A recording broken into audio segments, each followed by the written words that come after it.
Oke guys, selamat malam semuanya. Hari ini kita akan live ya, seperti biasa di acara The Ngopis teman-teman ya, sambil menunggu teman-teman yang lain. Di hari ini kita akan ngobrol guys dengan salah satu founder ya, founder daripada Pak Trisna Lesmana ya. Pak Trisna Lesmana, beliau adalah founder dari Forum Belajar Indonesia ya. Jadi beliau ini luar biasa, salah satu sosok yang luar biasa ya, pengajar, juga beliau ada business owner ya. Dan hari ini guys kita mau belajar ya terkait dengan topik unlock your potential business ya. Sebentar teman-teman, sambil saya buka data dulu supaya saya enggak sampai salah gitu ya nanti untuk hari ini terkait dengan kita live-nya. Oke, sambil menunggu teman-teman, mungkin teman-teman yang ini ya, yang hari ini sudah join ya. Gimana kabarnya teman-teman ya? Semoga selalu sehat semua ya. Semoga sehat, semoga selalu diberkatin ya, dan semoga selalu happy ya teman-teman dalam setiap apa yang Anda lakukan ya gitu ya.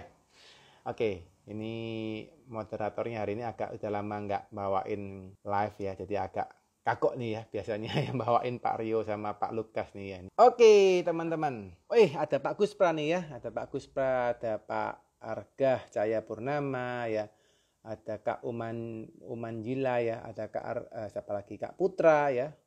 Thank you nih buat teman-teman yang sudah join ya. Sekarang saya mau invite dulu narasumber, harusnya sudah hadir. Oke, narasumber sudah hadir, saya coba invite dulu teman-teman ya.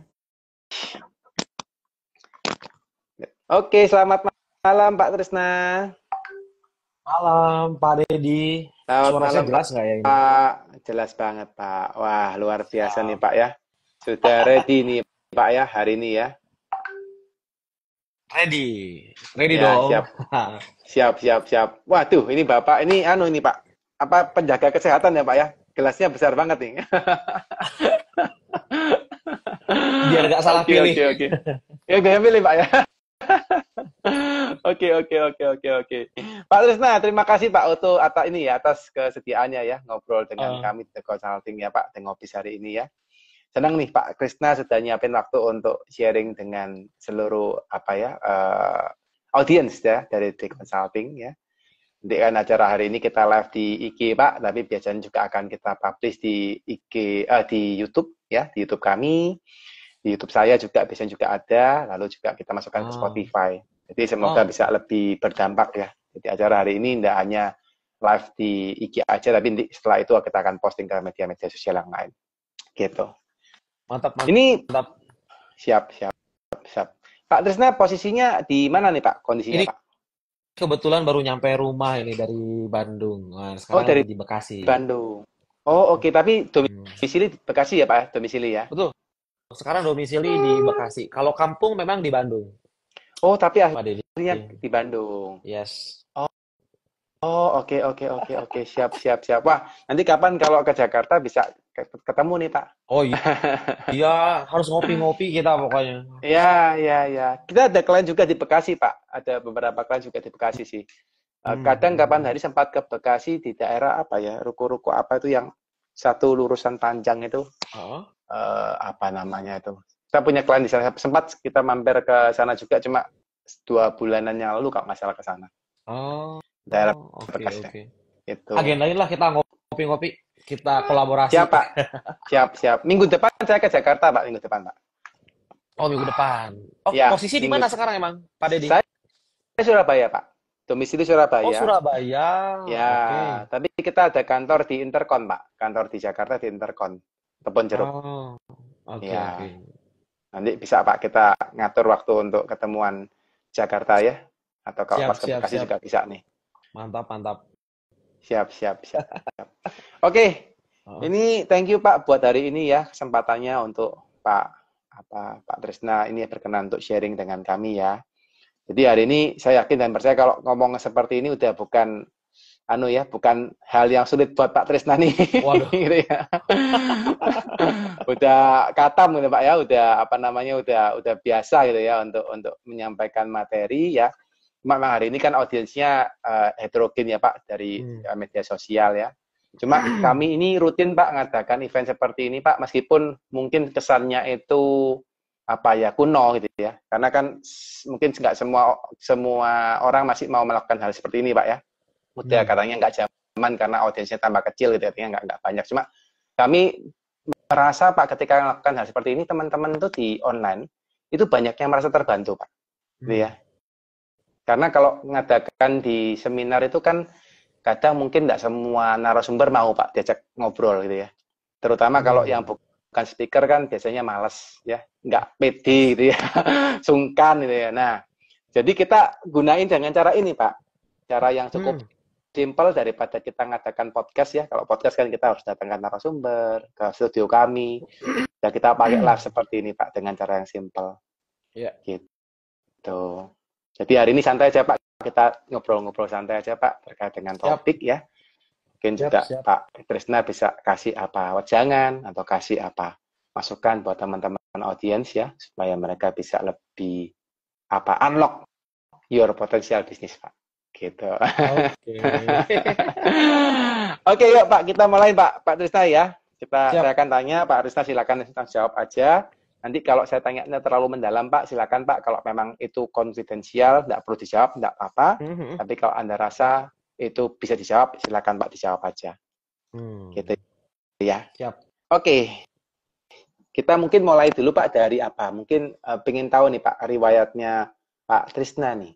Sampai bisa seperti sekarang itu gimana Pak, kalau boleh tahu Pak? Oh ya oke. Sebetulnya kalau saya sendiri Pak Deddy background-nya memang berangkat dari seorang trainer. Ya. Berangkat dari seorang trainer sampai kemudian mulai muncul keresahan kayaknya teori aja nih yang dibawa. Seakan-akan kita sebagai seorang trainer itu experience itu penting kalau menurut saya. Karena experience ini yang menjadikan kita itu membawakan bisa lebih kontekstual dengan kondisi di lapangan. Nah, sampai kemudian pada saat itu sempat ngerem dulu menjadi seorang trainer dan masuk di sebuah perusahaan pada saat itu. Dan kelamaan sih sebetulnya, sampai 4 tahun pada saat itu. Karena terlalu asik, berkarir, bekerja di sebuah perusahaan, di dunia HR, karena saya pengen tahu di dunia perusahaan itu seperti apa gitu kan. Sampai kemudian dari situ mulai resign dan menjalankan sebuah bisnis. Nah, bisnis pertama saya itu mulai saya jalankan itu di tahun 2023. Nah, di bisnis pelatihan, karena memang backgroundnya di situ. Sampai akhirnya merambah ke bisnis-bisnis yang lain. Bisnis yang sejenisnya di LSP, Lembaga Sertifikasi Profesi gitu ya. Lalu kemudian lanjut di skincare, sampai kemudian masuk lagi di dunia beauty clinic. Dan alhamdulillah, sekarang kita berjalan. Ada 12 bisnis yang sedang saya jalankan saat ini. Gitu kira-kira Mantap singkatnya. ya Pak ya. Wih, luar biasa Pak, jalankan 12 bisnis ya Pak ya. Wih, luar biasa. Kalau boleh tahu Pak Trisna ini kelahiran tahun berapa Pak? Oh, saya 93. Wih, 93 Pak. Berarti mostly sekarang masih umur 30 30 lebih ya Pak ya, 30 yes. tahun lebih ya. Wih, tapi dalam jangka, maksudnya usia yang relatif masih muda, sudah bisa jalankan 12 bisnis itu bukan hal yang gampang ya Pak ya? Karena kebetulan memang disupport juga sama tim ya. Alhamdulillah kita Oke. menjalankan bareng-bareng. Saya rekrut tim saya berangkat dari teman-teman saya ajakin yuk inilah kerja bareng gitu kan, sampai kemudian karena berangkat dari temen, culture-nya dapat. Ya, jadi culture-nya dapat, culture family-nya itu dapat banget, sampai kemudian ketika kita ngerekrut orang-orang yang kita nggak kenal awalnya, sehingga culture itu tetap terbangun. Nah, itu tuh menarik. Kalau kita pengen jalanin bisnis, lebih baik cari tim, cari karyawan itu coba dilihat dari circle teman. Memang betul, tidak semua teman itu bisa dijadikan partner kerja ya. Tapi ada kok teman yang memang bisa dijadikan partner kerja, dan justru ketika kita menemukan itu yang pada akhirnya menurut saya bisa membuat culture yang oke terhadap bisnis kita. Sehingga ketika nantinya bisa menjadi magnet untuk orang-orang yang merapat dengan kita, yang berangkat bukan teman, tapi pada akhirnya culture itu terbangun dan enjoy dalam menjalankan aktivitas bisnis kita nantinya. Oke, jadi Bapak ini buka bisnis karena awalnya juga ini ya Pak ya, bareng sama teman-teman itu ya, ngerekrut teman-teman untuk bisa support gitu ya. Dan akhirnya karena sudah kenal lama, terus akhirnya dari sana malah menjadi ini ya, support yang baik untuk bisnis Bapak gitu Pak ya. Betul. Betul banget. Wow, wow, wow, keren, keren, keren, keren, keren. Nah, itu berarti apa, Pak? Itu memang Anda, apakah buat bisnis itu secara tidak sengaja, Mhm. ataukah memang direncanakan, Pak, waktu itu, Pak? Sebetulnya ini sudah direncanakan sebelum saya berkarir menjadi seorang karyawan di sebuah perusahaan. Karena Oke, misi saya kerja di sebuah perusahaan itu, saya pengen tahu culture di dunia perusahaan itu seperti apa. Bagaimana hmm, kita memperlakukan bagaimana perusahaan memperlakukan karyawan, ya, bagaimana SOP itu bekerja, ya, bagaimana sebuah divisi dengan antar divisi lainnya itu saling hmm, bersinergi, berkolaborasi, bagaimana mereka bisa melakukan pertumbuhan dalam bisnisnya. Nah, itu semua kami hmm, pelajari. Karena tujuannya memang itu. Sampai kemudian setelah itu selesai, ya hmm. kami langsung jalankan bisnis itu. Makanya alhamdulillah kita tahun 2023 mulai jalanin bisnis, lalu kemudian masuk sekarang di tahun 2025 awal gitu ya. Mhm. Ini baru 2 tahun kita menjalankan, tapi alhamdulillah bisnis kita udah berani bermain di level yang cukup di luar ekspektasi sebetulnya, di luar ekspektasi saya Oh, sebetulnya. oke, oke. Kayak gitu. Dalam dua tahun, 2-3 tahun, 2 tahun ini berarti, Pak, ya, untuk Betul, bisnisnya growing banget ya? 2 tahun pas. Karena pada saat itu saya mendirikan Oke. perusahaannya di tahun 2023 bulan Januari. Gitu, Pak Oh, Deddy. oke, oke, oke. Itu bisnis pertama atau bisnis keberapa, Pak, yang Itu didirikan di 2003 bisnis Januari, pertama. Pak? Itu bisnis pertama. Bisnis pertama. 3 bulan Wow. kemudian langsung masuk ke dunia beauty klinik, lalu Ya, kemudian masuk ke skincare, lalu masuk ke LSP pada saat itu, pada ya. saat itu sampai sekarang kita jalanin. Garap beberapa Oh, oke. event-event yang tujuannya kita pengen kolaborasi. Karena saya tuh percaya banget bisnis itu kalau pengen besar itu kolaborasi, Pak Deddy. Kalau nggak kolaborasi itu Oke. udahlah. Ini omongan bukan kata saya, tapi Ya, ya. berangkat dari sebuah riset yang dilakukan oleh McKinsey. Jadi Oh, ternyata oke. kata McKinsey itu 85% sebuah bisnis bisa mengalami pertumbuhan cukup signifikan, eksponensial selama sejumlah 85% ketika apa? Ketika terjadinya sebuah kolaborasi. Nah, saya tuh percaya banget dengan Hmm. kolaborasi itu. Makanya saya mengajak orang-orang, yuk kita kolaborasi bareng. Entah orang-orang berpartner Hmm. dengan saya gitu kan, atau mungkin dia punya bisnis, yuk saya bergabung di situ, Hmm. atau kemudian Hmm. kita ada bisnis baru yang potensial, yuk kita bareng-bareng jalanin itu. Kenapa ini penting? Hmm. Bagi saya itu kenapa ini penting?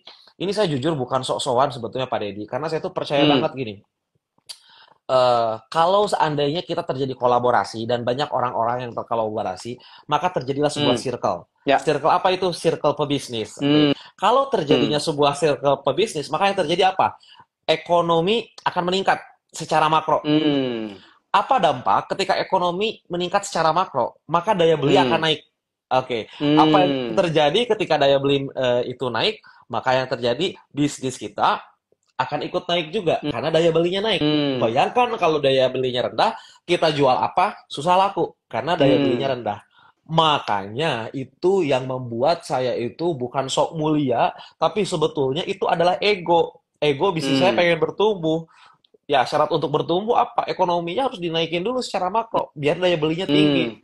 Nah, makanya alhamdulillah di pemerintahan sekarang mulai nampak tuh untuk benar-benar mengajak para pelaku bisnis UMKM itu gitu ya untuk benar-benar yuk bersinergi untuk yuk kita jalan, yuk kita hadirkan sinergi di situ gitu kan. Nah, itulah yang menurut saya kayaknya ini kayaknya momentum deh. Ini kayaknya apa yang saya inginkan ternyata banyak orang-orang yang sama seperti saya punya keinginan seperti itu. Hmm. Oke, oke, oke, oke, oke. Nice, nice. Keren ya, Pak, Gitu. ya. Dalam 2 tahun bisa buka 12 bisnis ini salah satu hal yang luar biasa, Pak. Keren banget. Ya, ya, ya, ya. Pak, penasaran, Pak. Tadi kan Anda Mhm. sampaikan bahwa bisnis harus berkolaborasi, gitu Mhm. ya. Dan gimana sih Pak, kalau ini teman-teman ini kan pasti banyak pengen seperti Pak Trisna nih. Wah, saya pengen kolaborasi, saya pengen cari partner, saya pengen diinvest, saya pengen invest dan sebagainya. Nah, tapi sebenarnya gimana sih Pak cara menemukan kolaborasi yang tepat versinya Pak Trisna, Pak? Oke, bagaimana cara kita bisa menemukan kolaborasi yang tepat? Ya, Kalau menurut saya, hal pertama yang harus kita sadarin itu adalah siapa dulu partner kita. ya. Orang-orang yang kita bisa lihat adalah dari eh, hubungan. Oke, Ya, apakah hubungannya kita cocok? Kalau ya. hubungannya kita cocok, wah dia potensial nih. Hubungan cocok itu apa? Hmm, Oh, ternyata kita punya visi yang sama. Soal bisnisnya hmm, apa? Oke, terserah lah. Yang penting kita punya visi yang sama dulu. Itu yang pertama. hmm, Terus dari kita ngobrol kok banyak match and ini banget gitu ya, kok matching banget kita antara ngobrolnya gitu kan. Lalu kemudian di hmm, saat kita lagi diskusi, kok kita saling melengkapi satu sama lain layaknya puzzle, ada yang nonjol, ada yang hmm, minusnya, ada plus dan ada minusnya, seperti itu. hmm, Ya itu dari karakteristik partner kita. Kita lihat dulu, kita analisa dulu. Bagaimana cara kita menganalisa? Ya cepet cari pergaulan lah di situ. Banyaklah untuk kita masuk ke komunitas-komunitas, ikutlah ke seminar-seminar di situ gitu ya. hmm. Nah, itu yang sebetulnya kita bisa menemukan orang-orang seperti itu. Lalu kita lihat apakah orang itu sepaham dengan kita secara visi, secara hubungannya. Oke, lalu itu aja cukup? Tentu tidak. Yang kedua, kita punya teman yang diajak ngobrol, oke, tapi belum tentu diajak bisnis dia mau.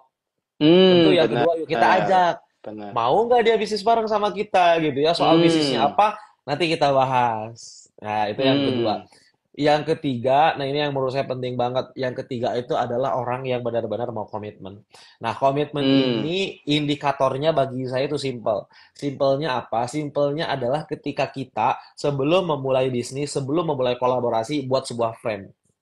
Frame ini apa? hmm, Frame ini adalah sebuah batasan. Contoh batasannya misalkan saya dengan partner saya gitu ya. hmm, Karena saya 12 bisnis itu nggak semuanya yang memang punya saya. Ada beberapa yang memang hmm. itu saya collab gitu Ya, kan. Saya bikin frame. ya, ya. Frame-nya seperti ini. Apapun yang terjadi, baik buruknya kita tanggung. Hmm, Itu yang pertama. Terus hmm, yang kedua, ketika kita ngomongin duit itu sensitif. hmm, Mungkin di awal ketika kita ngerintis, kita bisa spekulan, kita bisa saling ngasih, kita bisa saling legowo kalau keuntungannya dikit gitu ya. Sama hmm, seperti kita kalau di jalanan Pak Dedi lihat duit hmm, 2.000, mungkin kita bisa ambil lalu kita masukkan ke kotak amal. Tapi hmm, bayangkan kalau kita di kegelapan lihat ada 10 M, hmm, yakin kita hmm, mau taruh di kotak amal.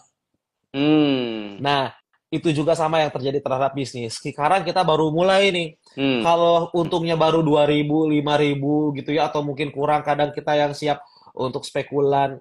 Tapi ketika udah gede, nah kadang godaannya tuh muncul tuh. hmm, Godaannya muncul, hmm, mulailah egois di situ terjadi, mulailah terjadi di situ rasa rakus gitu ya. Nah, hmm, dibuatlah frame di situ.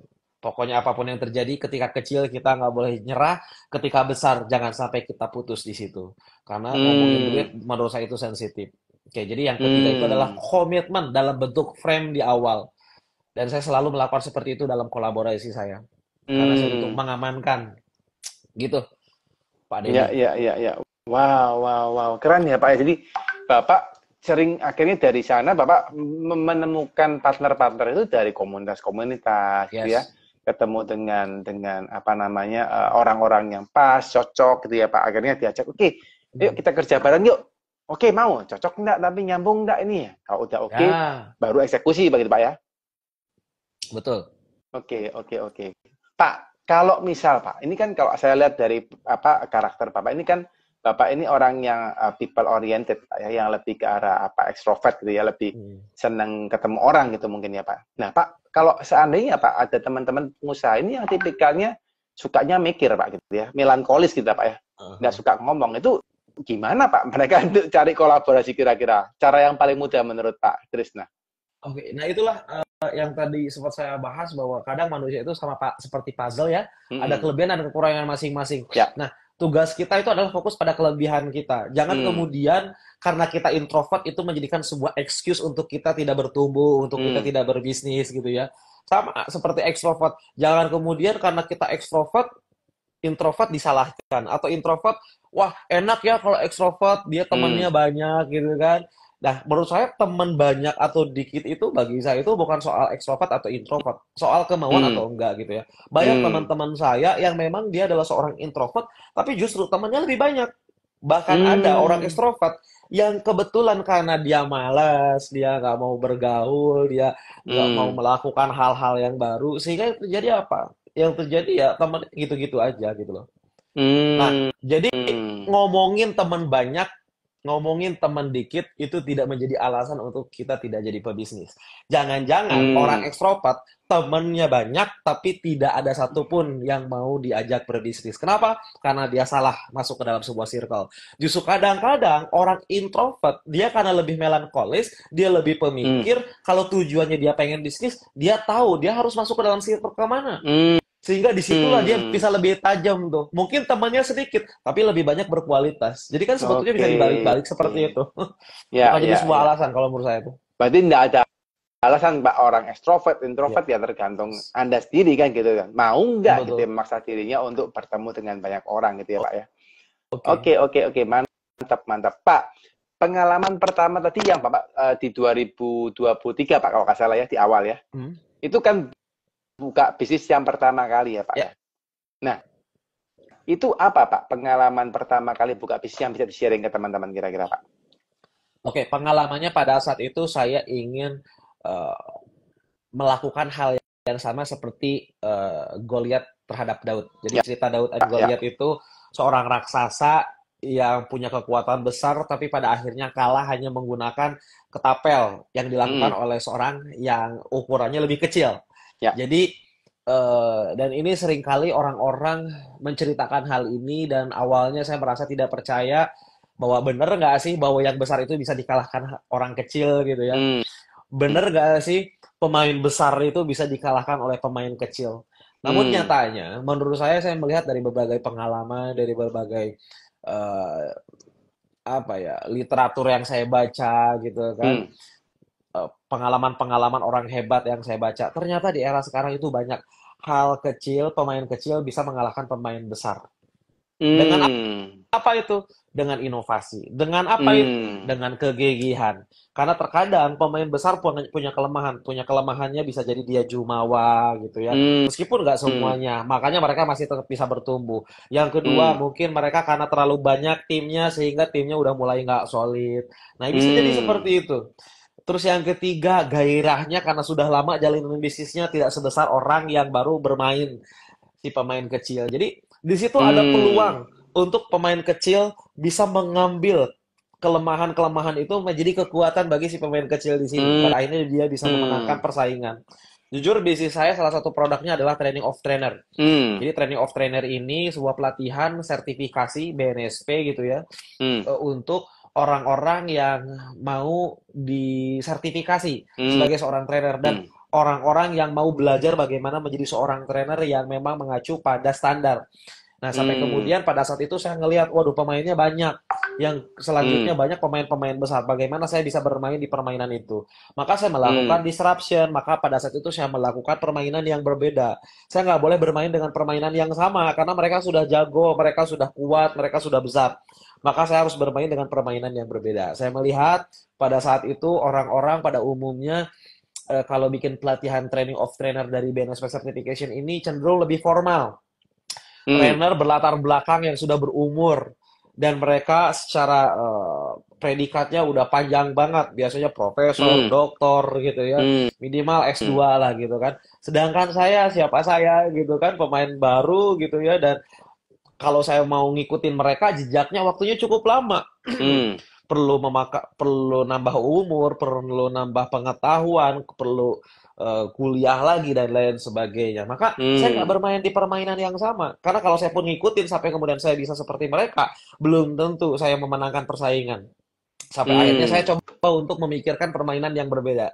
Bagaimana itu? Oh, kayaknya saya mau berangkat dari seorang trainer yang bukan seorang profesor, bukan dari seorang akademisi, tapi seorang pebisnis.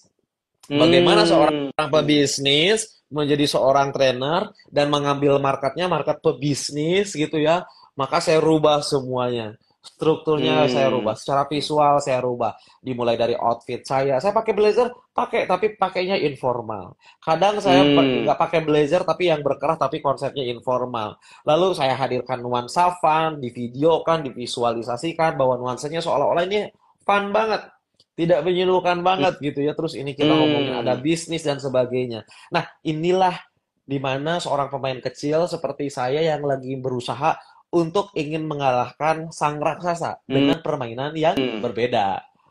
Dan alhamdulillah kurang dari 2 tahun kami sudah ada 2.000 alumni, ada 200 perusahaan lebih Hmm. yang pada akhirnya itu jadi klien kami pada saat ini gitu kan.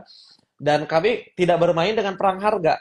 Justru kami Hmm. bermain dengan harga yang cukup premium. Kenapa? Karena yang kami tawarkan bukan soal yang apa ya, soal produk itu saja, tapi ada value lain yang kami hadirkan.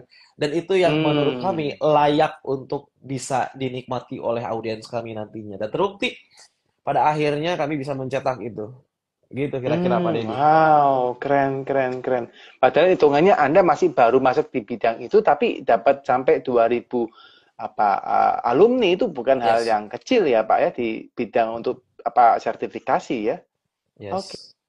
oke, oke, oke, oke. Wow, keren, keren. Ini kalau menemukan itu kan berarti Bapak menemukan satu inovasi ya Pak ya. Kalau saya highlight kan berarti Anda menemukan satu inovasi gitu Pak ya. Hmm.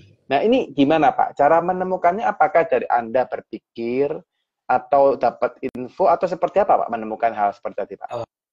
Oke, sebetulnya saya tuh lagi menggaung-gaungkan sebuah metodologi yang Ya, memang saya jalankan dan alhamdulillah saya buktikan dan itu berhasil. Namanya ya. adalah Smart Business Framework. Hmm, Jadi Smart hmm, Business Framework ini adalah sebuah model bisnis yang mana dia memiliki 3 pilar untuk ya. mengoptimasi Hmm, 3 pilar itu.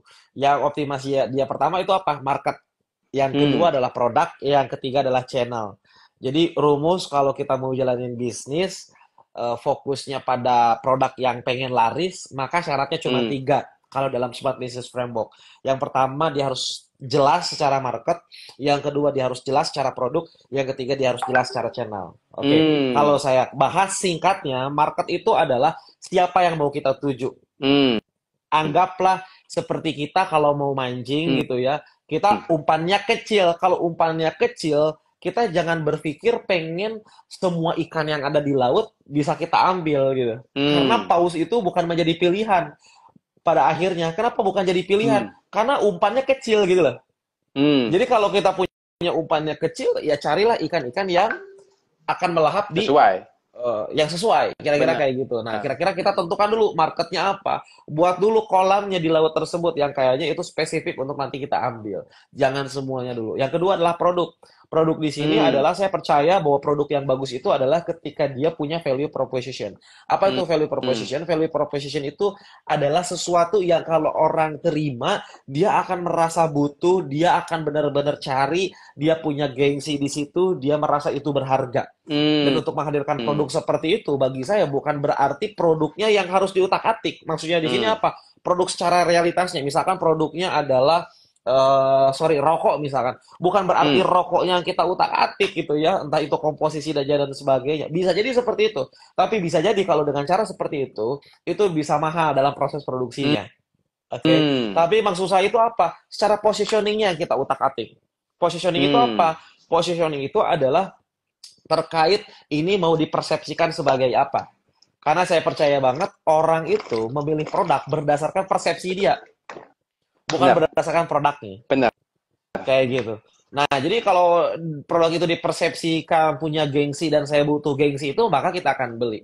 Tapi kalau kemudian kita beli baju itu karena bagus secara desainnya, secara persepsi kita itu bagus desainnya gitu kan, maka kita Hmm, akan beli. So, maka manusia itu membeli itu berdasarkan persepsi dia. Nah, yang ketiga adalah channel. Channel itu kita ngomongin marketing, ngomongin tentang bagaimana mendistribusikan produk ke market. Oke, makanya saya itu sebagai praktisi digital marketing saat ini banyak orang-orang minta ke saya tolong bantu untuk jualin produk saya. Saya bilang, boleh-boleh aja, tapi produknya ini jelas atau enggak secara value propositionnya, marketnya oke atau enggak hmm, nih. Jangan kemudian marketnya nggak jelas, produk jelas pun ya susah gitu kan. hmm, hmm, Sama seperti kita jual Equil, air minum dalam hmm, kemasan yang premium, tapi kita jual di warung karena marketnya salah, hmm. maka nggak akan laku gitu loh Benar, logikanya. Nah, benar. so menurut saya produknya bagus sekalipun kalau marketnya salah susah laku. Sekalipun kita digital marketingnya oke, boncos nantinya. Hmm, Apalagi keduanya oke, jelek, oke. produknya jelek, marketnya jelek, udah jelas parah lah. Hmm, Atau mungkin salah hmm, satunya, marketnya pas, tapi produknya nggak oke. Ya sama, berat di digital marketing, berat di orang marketingnya nanti bagaimana mendistribusikan antara produk ke market. Makanya kadang gitu, saya kalau kan saya juga buka agensi ya, agensi digital marketing. Saya Hmm. pilih-pilih tuh, saya selektif. Kalau seandainya produknya nggak jelas, marketnya nggak jelas, saya nggak mau meskipun dibayar. Kenapa? Karena reputasi saya Hmm. bisa jelek. Ya, Apa yang ya, terjadi ya, kalau ya. reputasi saya jelek? Orang-orang nggak mau Ya, kalau ya. dengan saya pada Ya, akhirnya. ya. Makanya saya cukup selektif di situ. Oke, oke, oke, oke. Jadi ketika Anda mau terima klien pun itu harus pilih-pilih ya, Pak ya? Pilih-pilih, karena bahaya. Oh. Bayangkan saya sebagai praktisi digital marketing, kalau Hmm. meskipun tujuan saya cari cuan ya, saya cari uang gitu, Ya. tapi Pak Deddy bayangkan, kalau produknya gak jelas, marketnya gak jelas, terus saya minta tolong untuk produk jadi ganti, tolong marketnya untuk saya ikuti, untuk saya kasih advice gitu ya, tapi dia Hmm. nggak mau, lalu Sulit dia mau juga. ngasih duit, Hmm. saya sulit juga dan ini saya nggak mau. Kalaupun saya dapat duit, Hmm. yes, tapi duit ini jadi bom waktu bagi saya. Sampai kemudian Hmm. barang itu nggak laku dan orang-orang tahu siapa yang main yang digital marketingin, oh Trisna gitu kan. Dan akhirnya padahal di depan sana banyak orang-orang yang membutuhkan saya. Pada akhirnya jadi nggak mau dia karena trustnya hilang, karena produknya nggak terjual oleh saya. Nah itu bahayanya. Makanya kenapa saya harus pilih-pilih. Ya, ya, ya, ya. Nah, Pak, sebenarnya kalau teman-teman mau melakukan digital marketing itu yang harus mereka persiapkan awal tuh apa sih, Pak? Untuk apa? Untuk digital marketing. Ya, benar. Oke, apa yang harus dilakukan ketika mereka ingin melakukan proses digital marketing? Yang pertama yang harus mereka lakukan adalah mereka harus tahu dulu produknya. Mereka harus punya value di balik produk itu. Produk sih produk, tapi apa yang membedakan antara produk A dengan B? Apa yang membedakan antara nasi goreng A dengan nasi goreng B? Yang sama-sama ada nasinya, digoreng, ada telurnya, ada kecapnya. Nah, kita harus menemukan value di balik itu. Karena yang bermain itu nggak satu. Setelah kita menemukan, masuk ke dua yang disebut dengan market. Siapa yang mau orang kita tuju?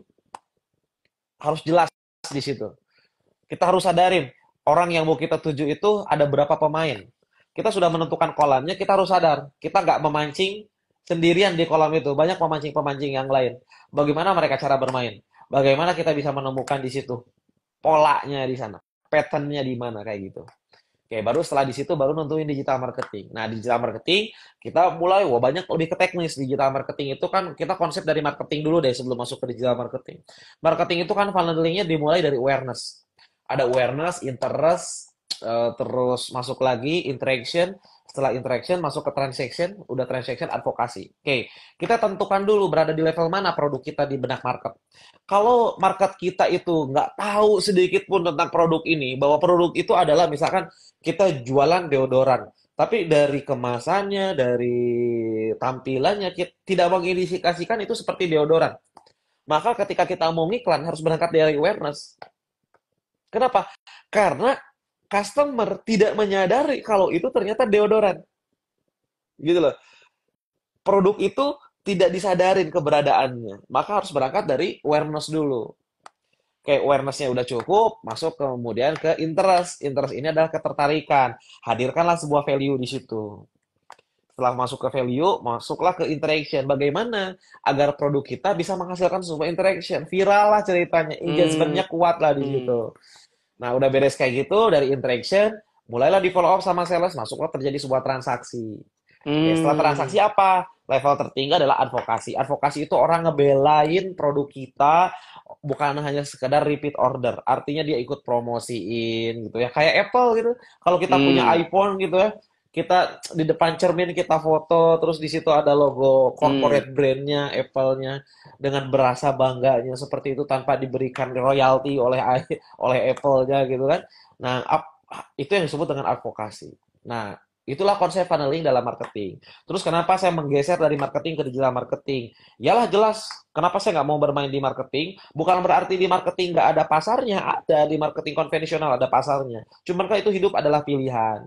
Nah, saya lebih memilih digital marketing. Bagi saya digital marketing itu lebih oke untuk saat ini. Kenapa? Karena selama kita sadar, kita itu hasil risetnya lebih banyak bermain di dunia digital, bukan di dunia realitas. Aktivitasnya lebih banyak, aktivitas orang-orang lebih banyak di dunia digital dibanding aktivitas untuk produk-produk tertentu gitu ya, untuk bisnis-bisnis tertentu yang mau dijual. Kita harus tahu dulu marketnya. Dia dia lebih bermain di mana. Kalau kita jualan semen, semen ke tukang, ya mungkin tukang jarang main handphone, ya mungkin marketing masih oke lah gitu. Tapi kalau saya jualan pelatihan, rata-rata dia itu melek digital, sering main handphone, ya maka lebih oke ya digital marketing bagi saya. Nah, itulah kekuatan kalau kita menemukan market yang oke. Gitu kira-kira singkatnya, Pak Deddy. Wow, keren, keren. Ini penjelasannya kompresif banget ya, Pak ya. Detail banget nih teman-teman nih. Iya, iya. Wow, keren, keren. Ini minta izin, Pak. Ini banyak pertanyaan ini di Siap-siap. kolom ini nih, kolom komen nih. Wih. Oh Nah, iya, Pak, ini ada. coba ini balik dikit, Pak. Ini ada Ah, pertanyaannya, Pak. Oke, Pak Trisna, suara saya jelas, jelas, Pak? jelas Pak. Sorry banget tadi sempat kelempar ya. Iya, iya. Tiba-tiba ngilang nih. Dua-dua ngilang semua. Saya juga ngilang nih. Iya, Sebentar, iya, sebentar. iya. Saya make sure ini yang di tempat saya sekarang hari ini malah Pak Trisna nggak kelihatan nih. Tapi harusnya aman sih. Oh, Oke. bisa Mungkin suara kelihatan saya ini, suara, Pak. suara saya jelas Pak ya? Jelas, jelas, jelas. Jelas ya. Oke, oke, oke, oke, oke, oke. Sorry, sorry Pak. Tadi terakhir kita ngomongin soal digital marketing Pak ya. Betul, Udah lagi tadi asik-asik kita tadi ngomongin digital terputus marketing tadi putus. terputus dari pertanyaan ya. Pas tadi Iya, lagi iya, iya. scroll pertanyaan mungkin mulai terputus itu. Iya, iya. Oke, oke, oke, oke, oke.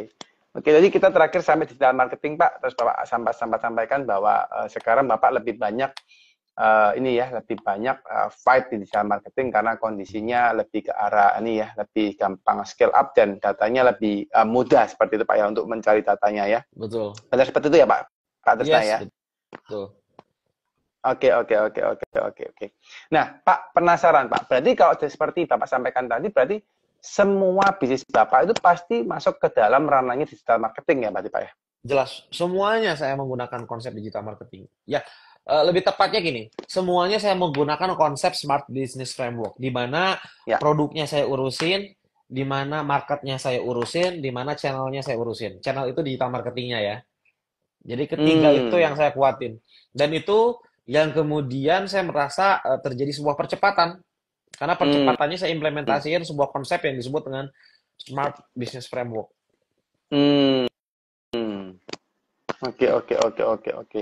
Akhirnya itu yang mempercepat bisnis Bapak selama 2 tahun terakhir ini, Pak. 2 sampai 3 tahun Betul. terakhir ini berarti ya. Oke, oke, oke, oke. Nice, nice, nice, nice. Oke, Pak, kalau tadi ngomongin soal digital marketing, keren banget sih, Pak. Saya rasa pasti apa yang Anda sudah lakukan works, makanya bisa sampai 12 kali, 12 perusahaan dalam waktu 2 tahun, dan itu hal yang luar biasa ya, Pak Hmm. ya. Nah, sekarang penasaran, Pak. Dalam bangun sebuah bisnis kan pasti Anda juga butuh karyawan ya, Pak. Butuh people di dalam perusahaannya. Ya, Dan tadi kan Anda juga menyampaikan hal tersebut. Nah, gimana Pak cara scale up terkait dengan people di dalam perusahaan Anda yang mana percepatannya kan dalam 2 tahun ini kan bukan hal yang sedikit gitu ya, tapi hal yang luar biasa nih.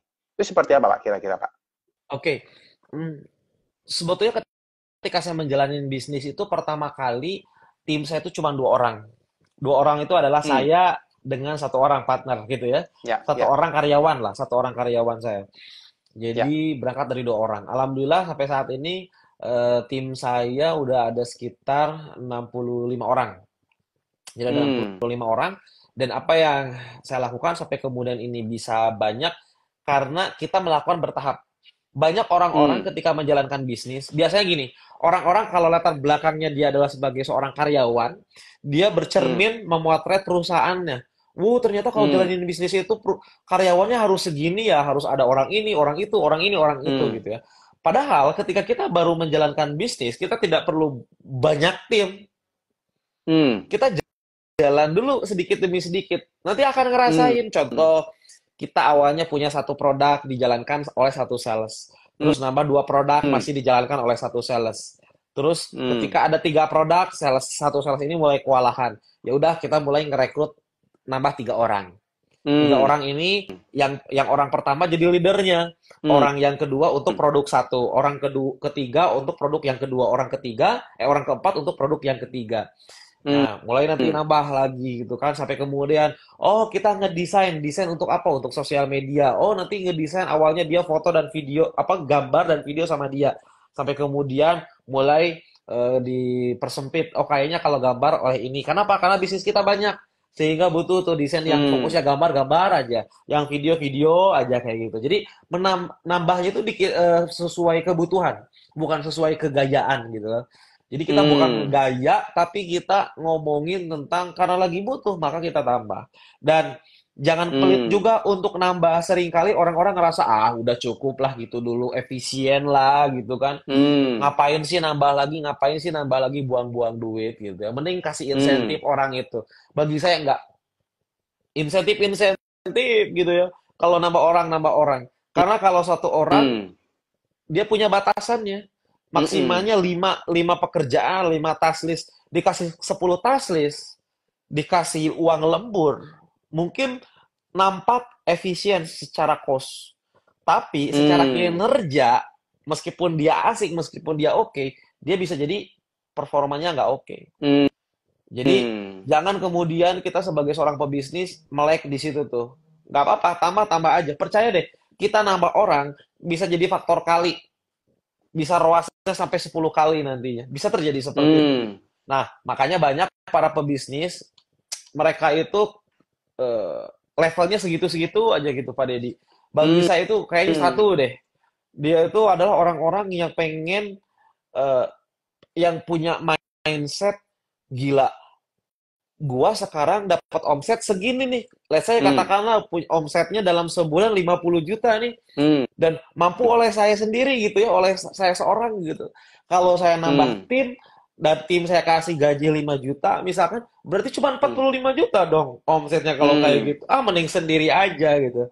Padahal kalau kita Hmm. mau nambah orang bisa jadi kita bukan 50 aja jadi 45, bisa jadi kita jadi 70, bisa jadi 80 atau mungkin jadi 100. Padahal kita cuma Hmm. cost-nya untuk karyawan itu 5 juta. Nah, ini yang membuat menurut saya mindset orang-orang pebisnis yang salah. Ceritanya dia pebisnis, tapi dia menerapkan mindset wira swasta. Hmm. Hmm. Gitu kira-kira Pak Deddy. Oke, oke, oke, oke. Jadi ketika orang itu bermindset bahwa oke, aku nggak mau tambah orang, itu malah bukan satu hal yang baik ya Pak, malah untuk secara bisnis ya Pak ya. Yes, betul banget. Hmm. Setuju saya itu. Oke, oke. Oke, gini Pak, ini satu, kalau aku lihat juga satu barrier ya Pak untuk pengusaha-pengusaha itu kan, Hmm. kalau Pak Resta ini kan jiwa muda gitu ya, lebih berani mencoba, main digital marketing, main kolaborasi, ini kan benar-benar Bapak ini kan istilahnya apa, kalau saya boleh katakan fighter banget ya Pak. Nah, tapi banyak juga orang-orang yang di luar sana ini kan kondisinya mereka ketika berhubungan dengan karyawan gitu ya, mereka mungkin tidak pandai atau tidak mahir dalam mengarahkan gitu ya. Hmm. Nah, itu seperti apa Pak tipsnya Pak kalau seperti orang-orang seperti itu Pak kira-kira? Cari orang yang bisa jadi leader. Jadilah owner Oke. dulu. Hmm. Karena menurut saya itu manusia itu belajar secara kalau kita pengen tahu konsep manusia itu belajar, carilah cara belajar yang paling primitif. Apa itu cara belajar Hmm. yang paling primitif? Manusia itu belajar dari melihat, meniru, dan mengulang. Hmm. Manusia itu kalau belajar kayak gitu kan, dimulai dari kita Hmm. kecil, kita melihat ayah kita ngomong, akhirnya kita tiru, mengulang, akhirnya lancar. Hmm. Dalam bisnis juga sama, Hmm. dalam memimpin juga sama. Kalau sejauh Hmm. ini kita belum bisa nge-leading, belum bisa memimpin, mengarahkan yang baik, tapi kita udah punya bisnis, kita udah punya model, let's say dapat privilege dari orang tua kita tinggal meneruskan, tapi kita nggak punya pengalaman, ya carilah CEO atau pemimpin Hmm. yang dia punya kompetensi itu. Hmm. Kita sebagai owner bisa melihat. Hmm. Jadi jangan berpikir kita tidak bisa mengarahkan. Ada kok orang yang tidak bisa mengarahkan. Yes, menurut saya Hmm. itu bukan tidak bisa, tapi belum punya kompetensinya. Karena itu skill gitu. Hmm. Cara Hmm. mengarahkan itu soal kompetensi. Itu Ya, ya, skill sama ya. seperti kita belum bisa ngendarain mobil. Kok gue tuh bego banget gitu ya, rasanya udah pas di jalur yang pas, tapi kenapa kok terlalu kanan realitasnya, kok terlalu kiri realitasnya, kok feelingnya belum dapet, kayaknya nggak cocok, kayaknya nggak bisa, kayaknya secara genetik memang ditahirkan saya itu nggak di situ Hmm. gitu. Padahal itu karena dia kurang bersabar aja untuk belajar, karena itu skill Hmm. Hmm. Oke, oke, oke, gitu oke, oke. kira-kira. Ya, dalam dalam artian ya mau nggak mau ya belajar aja kan Pak, harus mau nggak mau kan gitu ya. Yes, Nggak bisa diam aja kan gitu ya Pak ya. betul. Oke. Pak, kalau boleh dicoba di summary Pak gitu ya. Hmm. Kalau selama 2 tahun ini Pak gitu ya. Sebenarnya kunci suksesnya Pak Trisna ini apa sih Pak? Eh, kalau ini yang terpikir saat ini ya Pak ya, Ya. karena saya belum pernah dapat pertanyaan ini, makanya ini pertanyaan Hmm. pertama yang baru saya temui. Yang saya rasakan dan apa yang sering tim Hmm. saya, orang-orang di sekitar saya, keluarga saya omongkan dan saya juga Hmm. merasa di situ, maka kuncinya menurut saya yang pertama adalah keberanian. Hmm. Coba berani untuk memulai gitu ya. Lalu kemudian Hmm. berani untuk punya mimpi besar. Hmm. Ya, keberanian itu Hmm. banyak. Mimpi besar, mencoba, memulai sesuatu gitu kan. Hmm. Terus yang Hmm. kedua, berani dan kita bisa berkolaborasi. Karena saya berkolaborasi, maka saya merasa percepatannya jadi cepat. Dua itu sih Hmm. kayaknya. Keberanian dan Berani kolaborasi. dan kolaborasi. Soal Wow. keahlian, soal skill, jujur, ada yang memang saya dapati dari pelatihan, tapi lebih Ya. banyak justru dari sebuah pengalaman.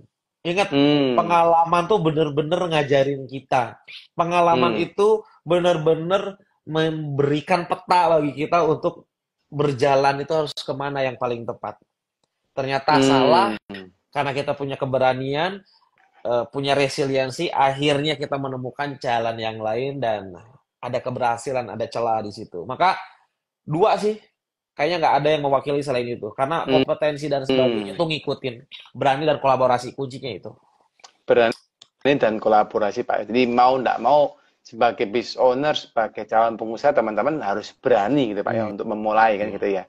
Dan betul yang banget. berikutnya juga harus berani untuk berkolaborasi. Oke, nice. Nah Pak, pengen tahu juga Pak.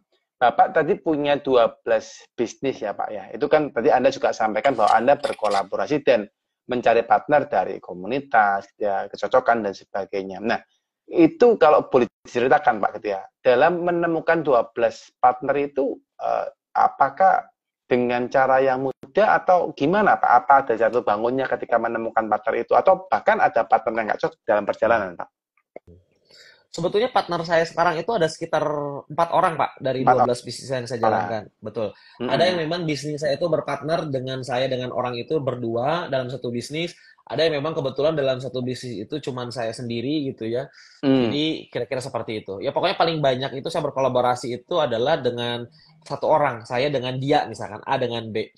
Lalu kemudian bagaimana saya menemukan? Sebetulnya yang saya temukan itu ada yang memang dia dari circle luar saya. Circle luar saya itu dia yang memang sudah punya bisnis, lalu saya jalankan Mm. bareng dia. Mm. Ada juga yang Mm. memang saya kenal dia, dia kenal saya, lalu kita bikin usaha bareng dan akhirnya sekarang jalan. Ada yang kayak gitu. Mm. Lalu kemudian ada juga yang memang dia adalah tim saya, karyawan saya. Mm. Mm. Nah, lalu kita ajak untuk gimana caranya, yuk untuk jalanin bisnis ini. Lalu dia pegang, lalu saya jadi komisarisnya lah untuk ikut support di situ. Gitu kira-kira. Mm. Jadi eh, Mm. kita bisa melihat kalau kita udah punya tim kita yang potensial bisa kita orbitkan. Kita punya teman, kita bisa manfaatkan untuk kolaborasi gitu ya. Mm. Ada teman yang udah punya bisnis, kita bisa nempel di bisnisnya. Ada teman yang Mm. potensial, bisa dia nempel di bisnis kita.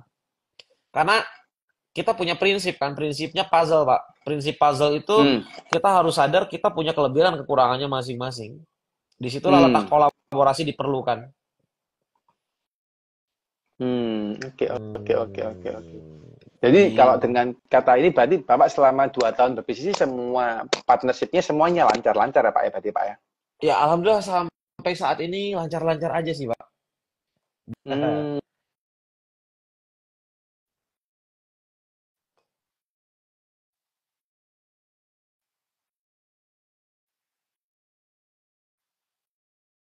dan akhirnya memang menemukan itu kan juga bukan hal yang simpel ya Pak, akhirnya bisa menemukan partner-partner itu ya. Iya, betul, Pak. Ya, ya, ya, ya. Oke, oke, oke, oke. Ini teman-teman kalau mungkin coba apa dirangkum gitu ya dari apa yang Pak Trisna sampaikan. Ini cukup menarik ya. Hari ini kita bertemu dengan seorang muda yang luar biasa ya Pak Trisna ini, di mana very brave ya, karena beliau menyampaikan bahwa kuncinya beliau sukses sampai hari ini adalah keberanian, gitu ya, dan juga kemauan untuk berkolaborasi. Ini kunci yang luar biasa ya. Dan ini semangat yang memang harus dimiliki oleh semua pengusaha untuk melakukan ini, gitu ya. Dan nggak ada kata yang tidak mungkin dari Pak Krista sempat sampaikan, Pak ya. Bahwa nggak ada kata nggak mungkin, karena misalnya nggak susah ngomong sama tim, ya Anda harus berusaha untuk gimana caranya gitu. Susah untuk mencari partner, ya Anda berusaha. Bahkan secara teknikal banyak hal yang bisa Anda pelajari. Gitu. Ini satu hal yang memang cukup menarik ya, cukup menarik, dan dalam 2 tahun ini usahanya Pak Kresna grow terus guys ya. Ini satu hal yang luar biasa yang mungkin Anda juga bisa melihat bahwa ternyata buka usaha juga tidak sulit-sulit amat kok kalau Anda berani dan mau gitu ya Pak Trisna ya. Betul, betul, betul, Pak. Ya, ya, ya, ya, ya. By the way Pak, kalau mungkin Pak boleh dikasih satu quote gitu Pak untuk teman-teman Pak gitu ya, terutama sekarang ini kan kalau kita lihat banyak anak-anak muda ya Pak yang luar biasa gitu ya. Di usia kita pernah membimbing Pak banyak pengusaha-pengusaha itu yang usia belasan tahun gitu ya, ada yang puluhan tahun masih usia 20 tapi usahanya udah gede banget, itu omset sudah puluhan miliar atau bahkan sempat ada yang sampai ratusan miliar Pak gitu ya dalam setahun. Itu masih muda banget, 20-an gitu ya. Nah, tapi sometimes Pak, ketika mereka sudah terlalu sukses di usia muda gitu ya, itu mereka kadang-kadang berhenti Pak gitu ya, atau mereka menjadi sudah terlanjur nyaman gitu ya. Itu kira-kira apa ya Pak yang mungkin bisa Anda sampaikan kepada teman-teman muda gitu ya, untuk mereka survive di bisnis seperti apa mungkin kira-kira Pak? Oke, ya sebetulnya susah juga ya kalau memang orang kalau tidak punya hasrat. Karena motivasi itu kan terbagi menjadi dua ya Pak ya. Ada Hmm, inner motivation, ada outer motivation. Outer hmm, motivation itu sebuah motivasi untuk kita bergerak melakukan sesuatu, entah itu bisnis gitu kan, yang hmm, memang dikasih boosting oleh pihak eksternal, oleh teman-temannya, oleh keluarganya hmm, dan sebagainya. Tapi ada juga ya memang inner motivation. Inner motivation itu adalah motivasi yang lahir dalam dirinya, yang hmm, mana dia lebih besar kekuatannya, yang sampai kemudian pihak eksternal memberikan advice apapun, kita nggak dengerin. Nah, hmm, yang jadi bahaya hmm, adalah ketika kita tidak mau untuk survive itu karena efek inner motivation. Kalau sudah hmm, seperti itu, menurut saya ya untuk kapasitas saya saat ini saya nggak bisa jawab. Mungkin orang-orang psikolog mungkin ya yang bisa jawab seperti itu.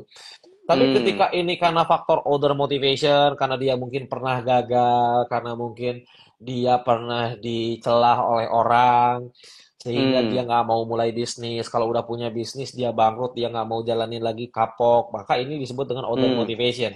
Karena pihak eksternal yang membuat dia seperti itu. Maka ini menurut saya lebih hmm, gampang untuk bisa menghadirkan motivasi. Karena saya pun merasakan seperti itu. Tidak semua bisnis yang saya jalankan itu berhasil, banyak juga yang gagal. Bahkan sebelum saya berkarir di sebuah perusahaan menjadi seorang karyawan, saya pernah eh, menjadi pebisnis juga, cuman nggak berhasil, gagal.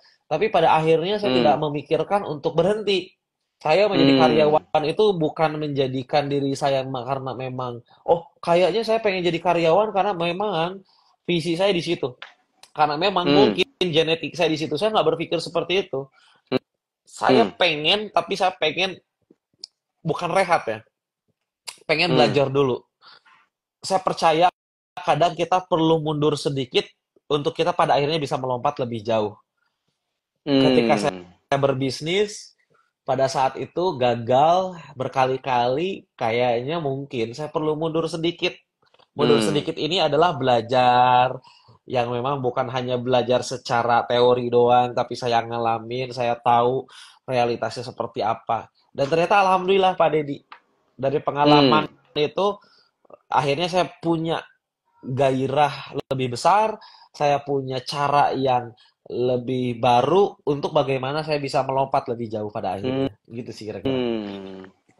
Mantap, mantap, keren, keren. Ini memang harus kalau saya bisa ngelihat nih Pak Krisna ini orang yang belajar dari pengalaman ya Pak ya. Jadi Anda Betul. benar-benar menikmati pengalaman Anda dan itu Anda punya suatu inner motivation yang seperti yang saya sampaikan tadi untuk memacu Yes. Anda lebih maju lagi ke depan. Betul. Keren Pak, keren, keren. Ini teman-teman ya, ini harus nemuin Pak Krisna benar-benar udah nemuin kondisinya. Ya, dia tahu apa yang dia mau kan gitu. Buat teman-teman harus cari kira-kira apa yang Anda mau gitu ya. Sometimes kita lihat apa motivasi itu belum tentu hanya berdasarkan terkait dengan financial ya. Tapi kalau Anda bisa temukan di luar atau di lebih tinggi daripada hanya sekedar financial, itu akan memacu Anda bisa lebih geraknya kayak kuda tuh ya. Di geraknya nggak ada habisnya tenaganya terus kerja terus. Gitu. Oke sih, thank you so much sih Pak Trisna ya untuk sharing hari ini Pak. Very insightful ya. Saya hari ini juga ikut belajar Pak. Selain jadi moderator, jujur saya senang Pak kalau disuruh moderator seperti ini ya. Karena kan memang kita di The Consulting kita gantian Pak, ada 3 moderator biasanya gitu ya. Hari ini kebagian dengan Pak Trisna dan saya hari ini jujur Pak, saya juga belajar banyak dari Pak Trisna, pengalamannya luar biasa dan semangatnya itu yang keren ya, keren banget semangat dan keberaniannya. Dan saya yakin dan percaya Pak, ini materi hari ini, meskipun kita hanya sebentar Pak, 1 jam ya, nggak mungkin 1 jaman kurang lebih ini, pasti akan memberikan banyak motivasi kepada teman-teman yang lain dan insight-insight ya. Mungkin kalau di kemudian hari, Pak Trisna misalnya teman-teman dari di consulting yang menonton terus ingin japri Pak Trisna untuk bertanya, mungkin ikut seminarnya, atau mungkin Pak punya pelatihan dia yang training BSSP, atau mungkin ingin kenal dengan Pak Trisna, boleh ya Pak ya, berarti Pak ya? Boleh banget. Boleh banget Pak ya. Siap, siap, siap. Nanti teman-teman ya, yang ini Pak Trisna orangnya very humble guys ya. Sangat rendah hati beliaunya.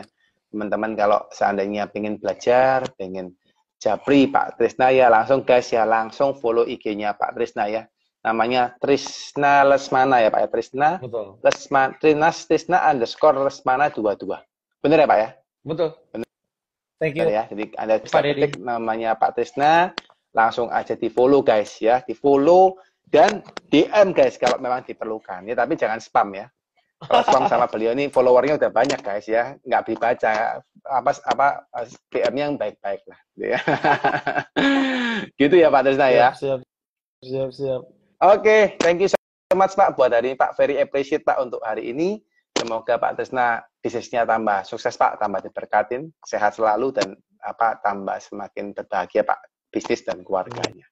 Sekali lagi thank you ya Pak Trisna ya, Oke, dan Tuhan berkati Pak. siap. Terima Thank you, kasih banyak. thank you teman-teman semua, bye bye. Yuk.